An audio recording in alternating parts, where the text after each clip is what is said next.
Hello everybody, and welcome to this Dragon Ball Super video I'm doing now.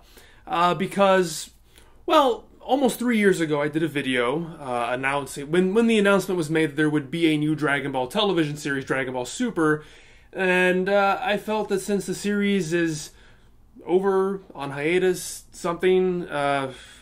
I'm just kind of holding out hope that it's over.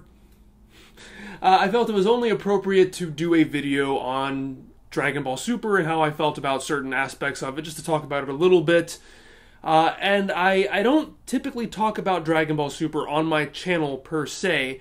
People have asked me to do it before, and I've always said no. I don't typically like doing videos that are hot takes, basically. Especially when it comes to Dragon Ball, since I am known in that area for Dragon Ball dissection, which are more well thought out and methodical, things of that nature. I always feel that it's better to let something sit with you, to get to know it, and especially when it comes to a serialized narrative, doing episode by episode reviews when you don't know where certain plot elements are going isn't exactly fair. So I've always avoided doing Super. It's also all kind of a self-consciousness thing on my part, because I don't know Dragon Ball Super as well as I know the rest of Dragon Ball. I can tell you the manga inside and out, but I'm coming into this the same, and maybe even to a lesser extent than a lot of you, because I watched it every week. I didn't really start watching until about 6 months after it started. I had to catch up. I took almost a year to catch up on it. So I'm not an expert in Dragon Ball Super, and a lot of things about it I've forgotten, which honestly is kind of a problem with the show, I'd say, but also just because part of that is definitely because I have only seen it once. There's not a single episode I've seen more than once. But I haven't completely refrained from talking about Dragon Ball Super, because, especially since I was 6 months behind, I thought it would be fun to take it over to Twitter, and I did do my immediate reactions to every episode on Twitter. Even after I caught up, I still kept on doing it because people still liked to hear what my thoughts of it were.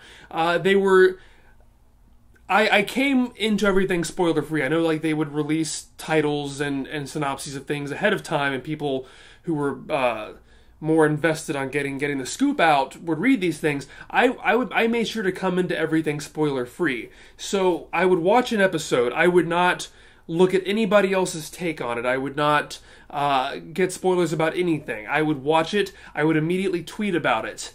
And then I'd find out what people would say, and it came to be where at least a couple of times, a lot of times my opinion was not what was the majority opinion, but you guys shouldn't really be surprised by that at this point. But it led to more than one occasion where somebody was like, you're being contrarian for the sake of it, and I'm like, I don't even know what you're talking about. I have no idea what people think of this episode. I literally just said what I thought about it. So now that we're done, or at least done for right now, I just wanted to go ahead and talk about my thoughts on this latest story arc, the Tournament of Power, the Universe Survival arc, whatever you want to call it. Who cares?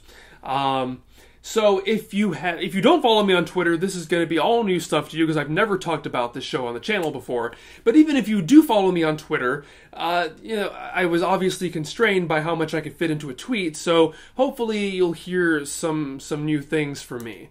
We'll see. I don't intend this to be too terribly long. Oh, God, why did I even say that? Because now it's guaranteed to be at least 30 minutes. I'm going to try not to do that. I really don't want to do that. So the Tournament of Power, that was really the only major story arc of this series that I came into it, the entirety of it, on schedule. By that point I had caught up. I think I caught up during the Future Trunks arc. So this was the only major arc that I was there on time with everybody else for the duration of it.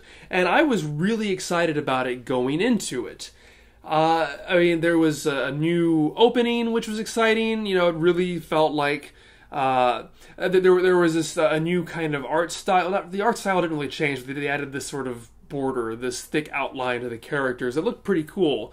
And it wasn't a major thing, but it did sort of lend the impression that they were trying to do something new with this, trying to refresh this series, which I really felt, quite frankly, it needed, because I'm not going to get too much into detail about Super as a whole, but while there have been episodes of Super prior to this I enjoyed, there was never anything that made me feel like this really needed to continue, you know? It was mostly average, sometimes well below average, and really the only episodes I really truly enjoyed were the comedy episodes, the slice of life episodes. Those were all really good. Hold on, I think I'm peeking my microphone. Hold on just a second. Okay, sorry about that. Didn't want the audio to be terrible all the way through. Hopefully this will be alright. Okay, so, where was I? Yeah, I think Super's only real demonstrative strength up to this point was really its slice of life stuff, and even that was starting to wear kind of thin by this point. So I was really excited about this tournament because while a tournament is not exactly new to Dragon Ball, and I really didn't care much for the Universe 6 tournament, I thought that was pretty lame. This one seemed different for a few reasons. One, it was a battle royale, which was something the series had never really done before. And before anybody corrects me, yes, there was a battle royale in the 25th Budokai in the Majin Buu arc, but it was not really a battle royale because 2 of the 5 were knocked out immediately. Then it became a one-on-one fight followed by a one-on-one fight. So it really wasn't much of a battle royale. They really didn't Toriyama didn't really take full use of that concept. Not that I'm complaining, that was actually really enjoyable. A really enjoyable part of that story, but that's for another day. So, you know, the idea of an actual full-on battle royale was interesting. I wondered what they could do with that. Then there was also just the premise. The idea that the universes were literally fighting for their survival. That there were no real bad guys in the fight here necessarily. I mean, you had some unpleasant characters, but in the end they were all fighting to save themselves and to save the rest of their universe. And so that could create an interesting ethical dilemma for the characters, because it's kind of like the Hunger Games, or kind of like Battle Royale, where there aren't really any real winners, because your successes is death for somebody else, and that puts a really interesting twist on things, where it's like, do you even really want to win? And of course you want to, but you can't get through it without blood on your hands, basically. And I thought that was a really interesting, dark idea, full of dramatic potential. But the problem with Dragon Ball Super, I've noticed, in my observation, is that, and it became increasingly apparent through this arc, more so than any other arc, is that Dragon Ball Super takes dramatic potential and pisses it away. So I was really excited going into this, and I thought it was going to be fantastic. And for a while it was. People complained about these, but again, like, I feel like I'm completely diametrically opposed to the thoughts of typical Dragon Ball fans, because people complained about the recruitment episodes, while I thought they were fantastic at the time, and it helped again get me really excited for this story arc, because I'm like, well, if the recruitment's this good, then I can't wait to see what else happens here. People complain about power scaling and other things I don't even care about. But I thought it was exactly the way it needed to go, where they were putting out these sort of feelers that strategy could play a role in this, which really excited me. That if you follow Dragon Ball Dissection up to this point, you see I've gotten to the point where it feels like fights don't really pack the emotional punch they used to, which I feel is more important than how hard somebody can punch people. And so putting things like tactics, allowing weaker characters to be interesting again, was something that I thought was going to be really cool. The only thing I didn't like was, well, there are a few things I didn't like. One, I thought the Muten Roshi, they handled him really terribly in his recruitment stuff, where even though he's been the pervert, he's been the lecherous wise man character from the beginning, and I thought most of those acts worked in the original manga. You know, it's not clean humor by any stretch of the imagination. Obviously, your opinions are going to vary on them, but Toriyama managed to keep them done in such a way that they worked in the context of the tone that was being set by the manga, where it never really got to the point where it really felt like there was a true victim, because either he was always thwarted or the people he was trying to take advantage of got the upper hand in some way, or it ended up being weirdly consensual, like when Bluma agreed to flash him. She got more than she bargained for, obviously, but, you know, it always sort of managed to sort of straddle that line of good taste, occasionally falling to the wrong side of it. But when they did it here, it's like they didn't really... And again, it's hard for me to talk about this because there's always part of me that's thinking that it shouldn't be done at all. But I do feel that... I don't necessarily feel that anything should be off limits in terms of humor. It's really just how you present it.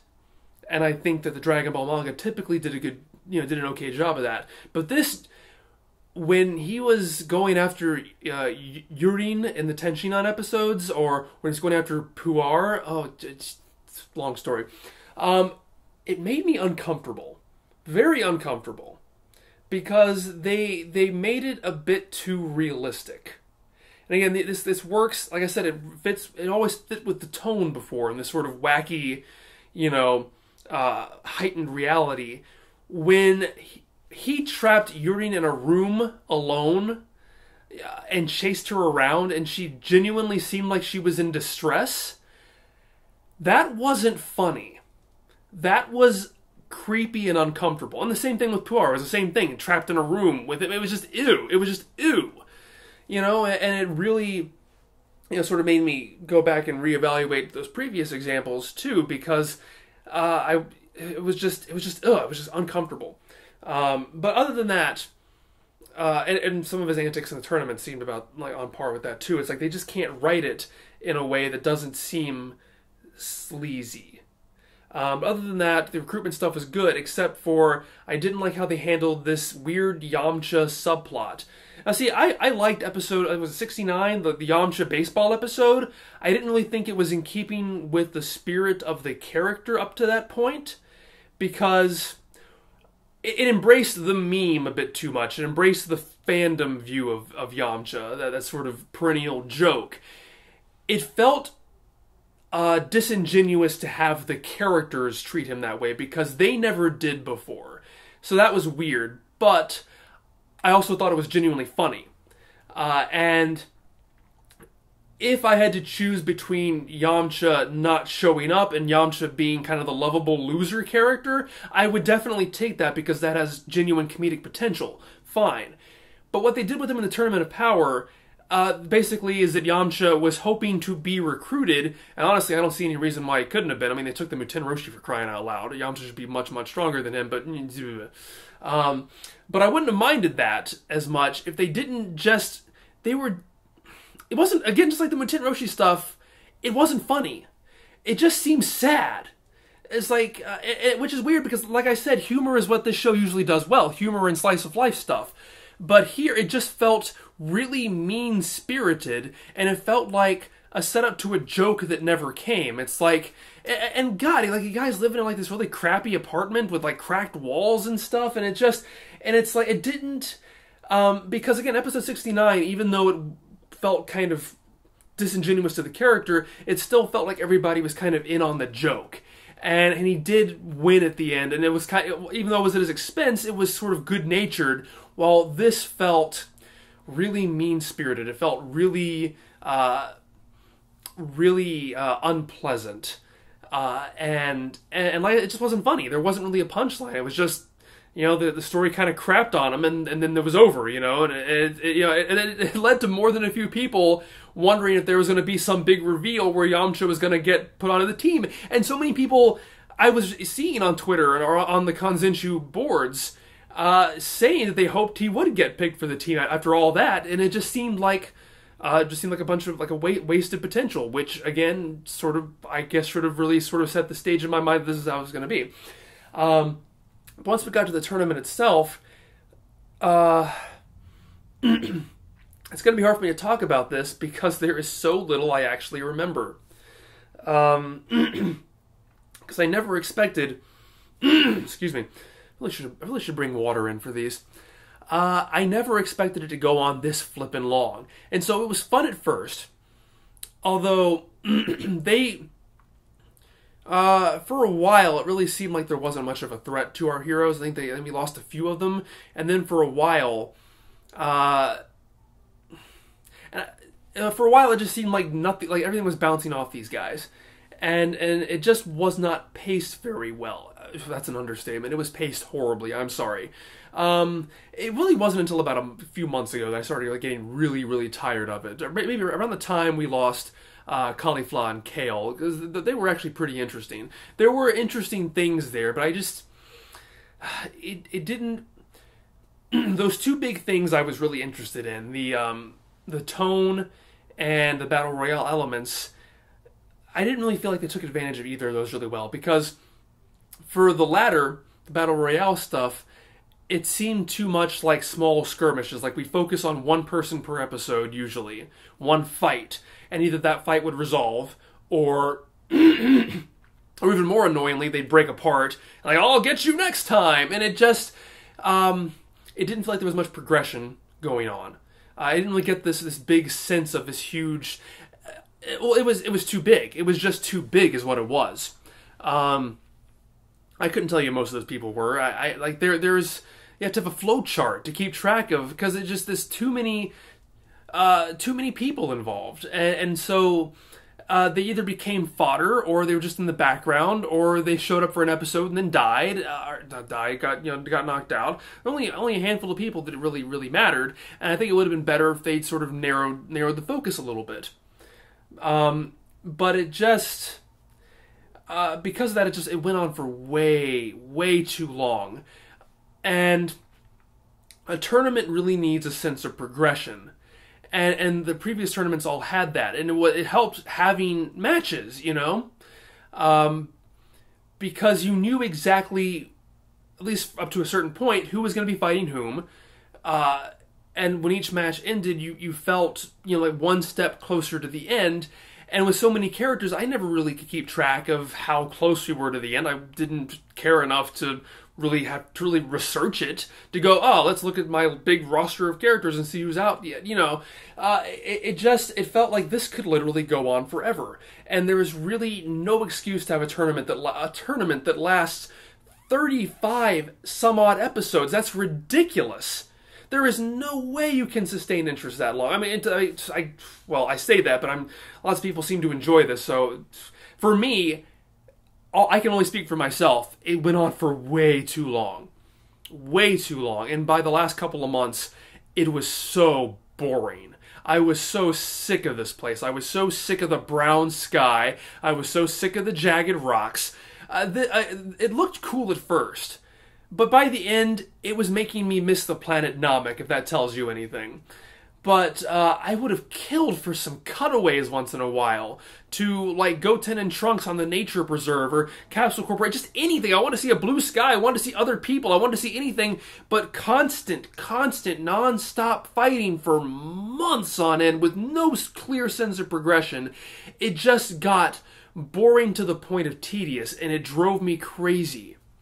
I held on for as long as I could, but by the end, I wanted to watch the thing at double speed just so I would spend less time on it. It got so boring. I cannot understate how bored I was by the last 10 episodes or so. I just wanted it to be over. I so wanted it to be over, which again is a shame because I wanted to like this so badly. And the other thing, the other big aspect, like I said, it just did not take advantage of the concept of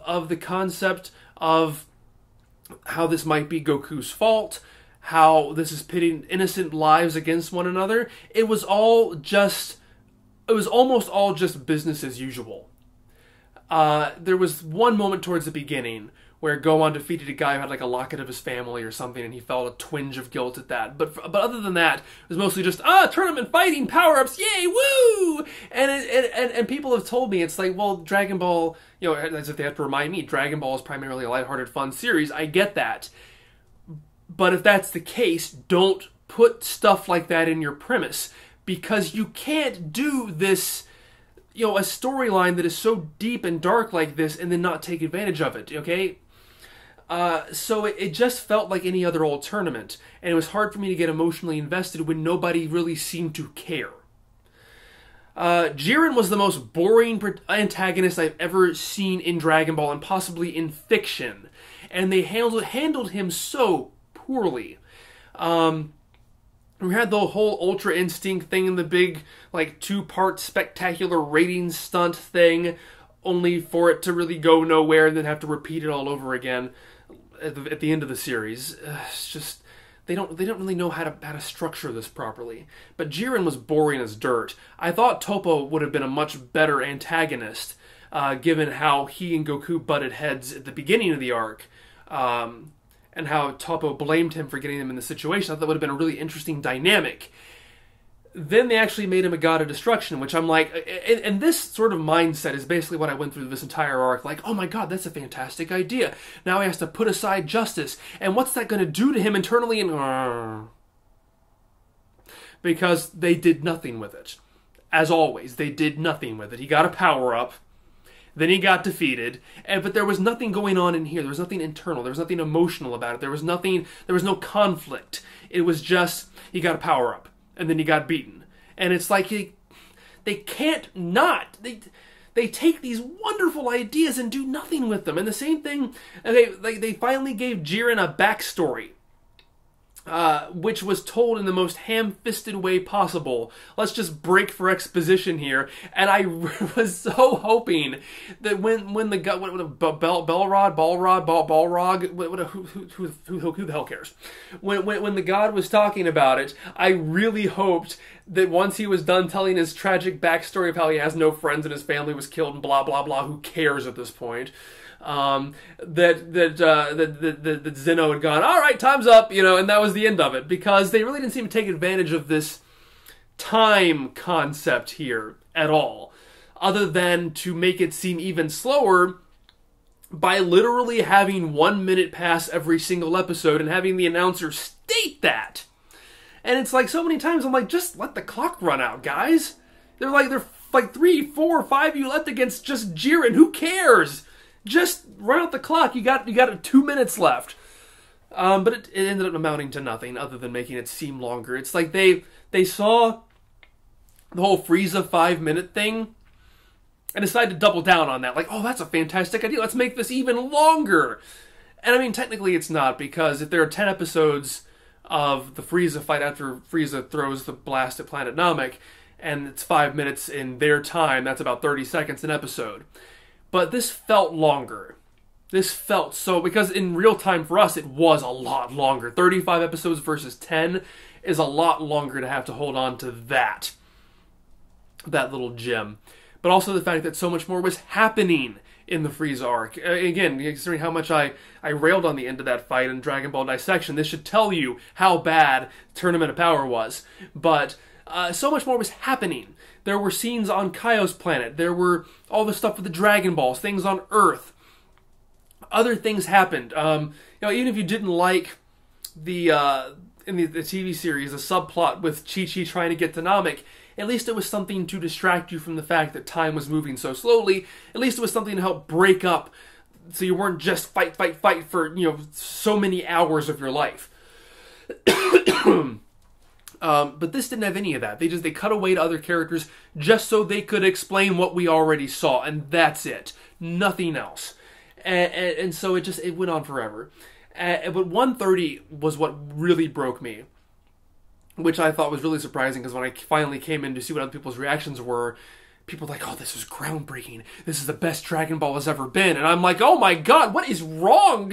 I mean, you know, I always want to be fair about this, and you know, people have their own opinions, and I'm genuinely glad people got something out of this, because I sure as hell didn't. But it's like, that was the most, that was garbage. I thought episode 130 was such garbage, because they teased me one too many times. Once again, seemed like it was a fantastic idea. Goku got Ultra Instinct again.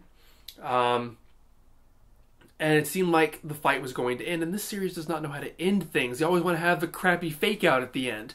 And so the first half of the episode bored me, because it was more of the same old fighting. It looked good, I guess. I don't even remember anymore, honestly. But remember at the time thinking it looked good, and everybody said it looked good, so I'll just go with that. Fine. But you know, by that point, I was just so sick of the fight that it was just all so samey. I was all just thinking about, what should I have for lunch today? I don't know. So that was boring. But then finally, it seemed like something was going to happen. The whole shonen Goku has his friends thing was a bit too melodramatic for Dragon Ball, but I liked it because it felt like they were actually trying to do something thematic with this, and it would have taken anything at this point. But Jiren attacked the stands, like, and I was thinking, oh, what are they going to do with that? What are they going to do with that? Like, he could have, you know, he came close to hitting some of the gods. Are they gonna stand for this? Is this gonna totally throw the tournament on its head? You know, or are they gonna disqualify him? Are they gonna get involved? What's gonna happen? Nothing. What do I even have to tell you? Nothing. Of course, nothing happened. There were no consequences. Nothing changed. It just made Goku mad and have his little speech, and who cares? But I was still satisfied up to the point where Goku was about to defeat Jiren, and then there was that weird photographic negative thing where, like, Goku's back exploded, which seemed really cool. And I was like, what happened? Did Frieza finally betray them? Is there a reason Frieza is actually here? No, his Ultra Instinct just crapped out for no real reason. Just because it was dramatically convenient, because we can't end this arc without some stupid fake out, just like the Future Trunks arc. Ugh. And then suddenly number 17 showed back up again, because he was alive. Because it wasn't even obvious that he died in the first place. We had to have that explained to us. But it turns out he wasn't dead, because he wasn't. And he just nonchalantly walks back in. God, these people cannot direct a scene to save their lives. I was so angry. I was so fed up with this. I was done. I was honestly annoyed for the entire rest of the week, because that episode was so bad and people were giving it such a pass when it was like the worst piece of writing ever.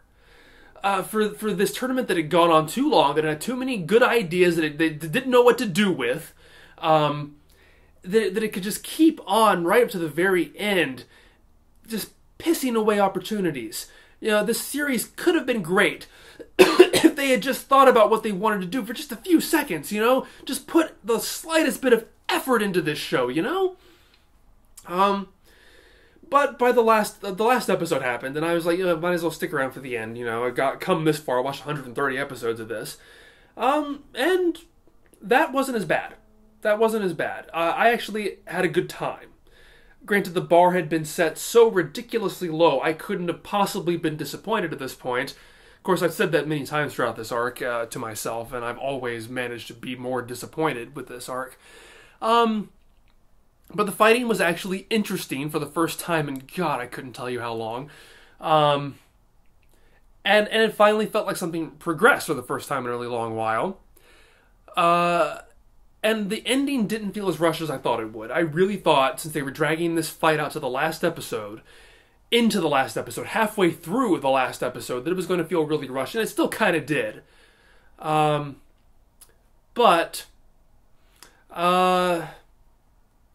it was good.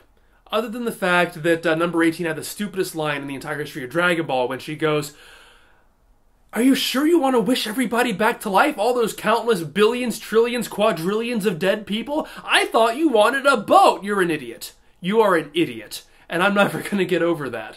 But it did end up on a sort of upbeat, positive note, and I appreciated that, at least. It wasn't great, but it was okay. It was heartwarming. It was nice to see number 17 do that. so at least it ended on an enjoyable note, but overall, this is probably the worst full story arc Dragon Ball has ever done. Resurrection F is the worst movie, Dragon Ball Minus is the worst sort of standalone short, and Tournament of Power Universe Survival is the worst story arc.